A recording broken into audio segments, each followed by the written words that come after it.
Queridos irmãos pastores, é uma alegria participar desse momento de reflexão bíblica e encorajamento no Senhor Jesus.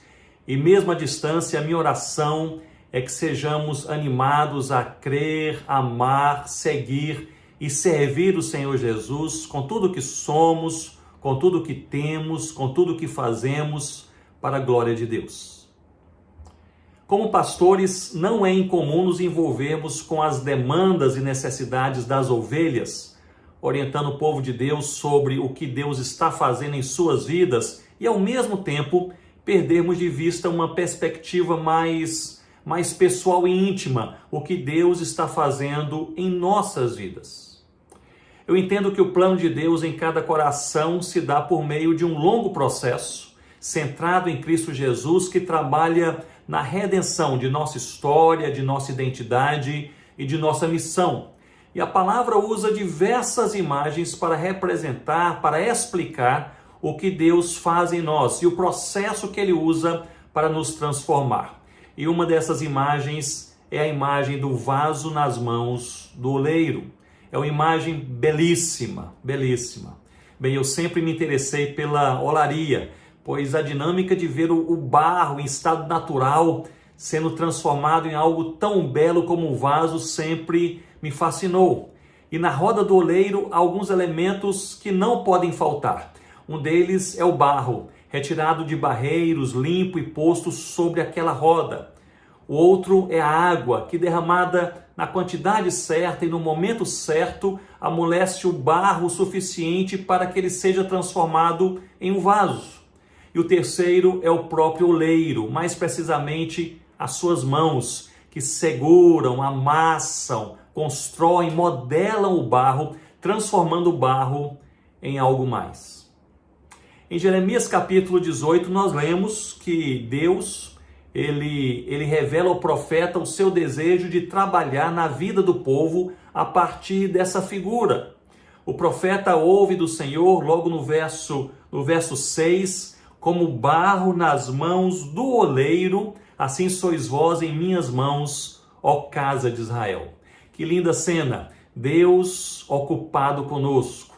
Nós somos alvos de sua atenção e trabalho desde a primeira vez que Ele pôs as mãos literalmente no barro para criar o nosso pai Adão.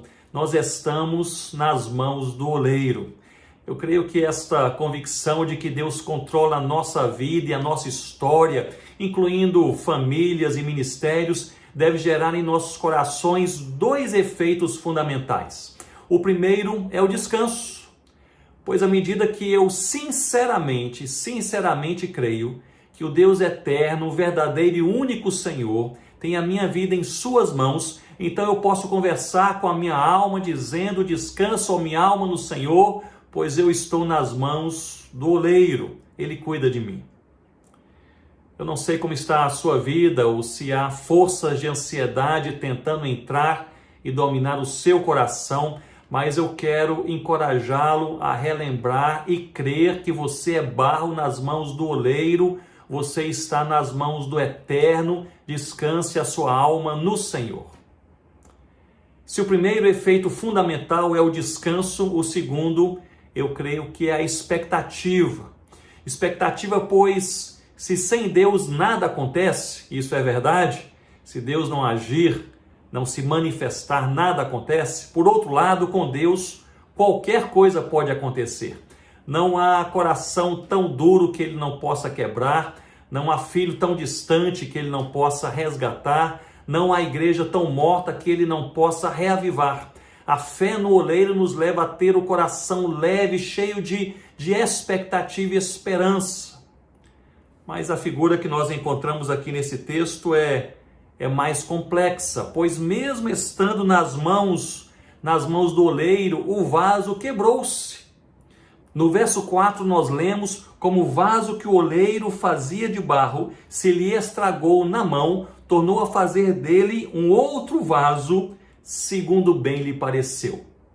Bem, dentre tantos motivos que levam um vaso a quebrar-se quando ainda na roda do oleiro, um dos mais frequentes é a impureza do barro. Mesmo depois de escolhido, limpo e tratado, o barro ainda carrega impurezas. É uma pedrinha, um pedaço de raiz ou simplesmente uma parte mais endurecida daquele barro, ilustrando muito bem a força que o pecado tem em corroer e colapsar tudo que toca. E levanta-se aqui, portanto, uma pergunta: quais são as impurezas da nossa vida que devem urgentemente ser identificadas, tratadas e deixadas em nome do Senhor Jesus?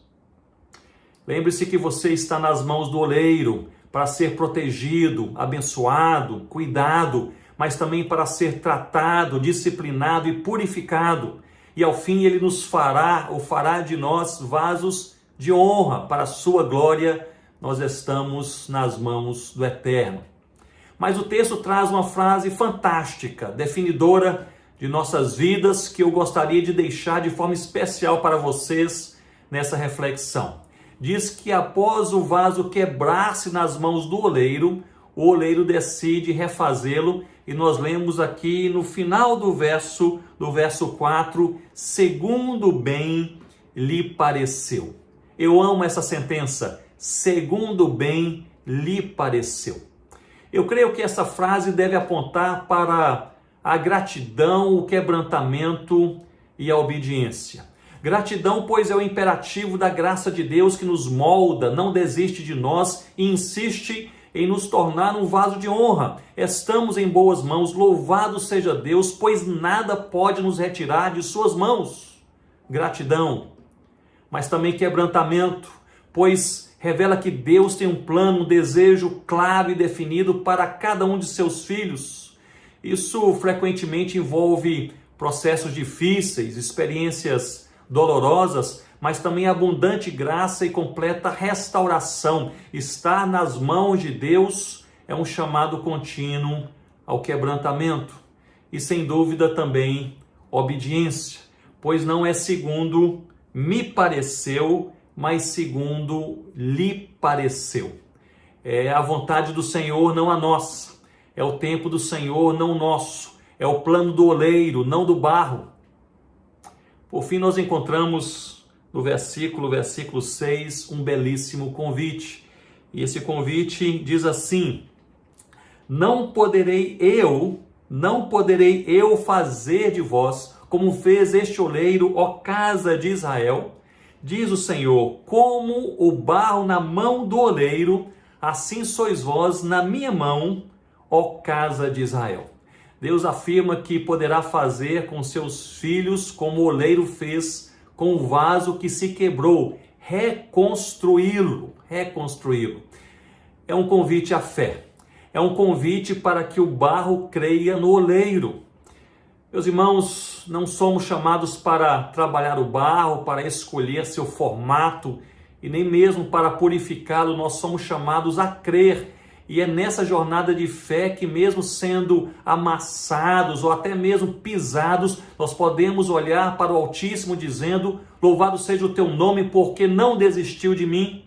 E em alegre adoração nós podemos concluir: obrigado pelo que o Senhor tem feito, porque o Senhor tem feito como bem lhe pareceu em minha vida.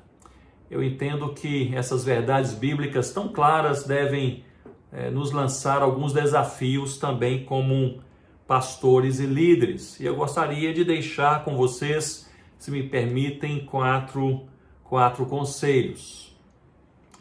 O primeiro é abraçar o contentamento. Encha seus pensamentos, palavras e ações com o contentamento em Deus. Aquilo que falamos e como falamos é um termômetro da nossa espiritualidade. Cuidado com as palavras agressivas, rancorosas, amargas, ingratas. Encha sua casa, sua igreja, seus sermões com palavras de contentamento. O que Deus fez, o que Deus está fazendo, o que Deus ainda fará por nós, supera qualquer momentânea angústia ou desafio na nossa vida. Contentamento. O segundo conselho que eu gostaria de deixar com vocês fujam de qualquer competição. Estamos todos na mesma roda, a roda do oleiro. Somos todos igualmente vasos em construção. olhe menos para os ministérios ao seu redor e olhe mais para aquilo que Deus colocou em suas mãos e seja grato por isso. Não se compare a outros ministérios, a outros pregadores, a pessoas que têm outros dons, que têm outras oportunidades. A sua referência de comparação não são os homens, mas Cristo. Portanto, seja imitador de Cristo e não abrace o espírito de competição com ninguém. Fuja da competição. O terceiro conselho que eu gostaria de deixar é: pregue para o seu próprio coração. Como pregadores, nós pregamos para outros em diversos contextos, mas jamais devemos esquecer de pregar para os nossos próprios corações, em nossa própria vida, em nosso próprio contexto. Antes de subir em um púlpito, pregue aquele sermão com autoridade, com oração e com expectativa para o seu coração. O quarto conselho é ter cuidado com as reações. Líderes maduros normalmente erram menos nas ações, pois são experimentados e cuidadosos com o que fazem, mas tendem a errar mais nas suas reações. Cuidado com as armadilhas do diabo.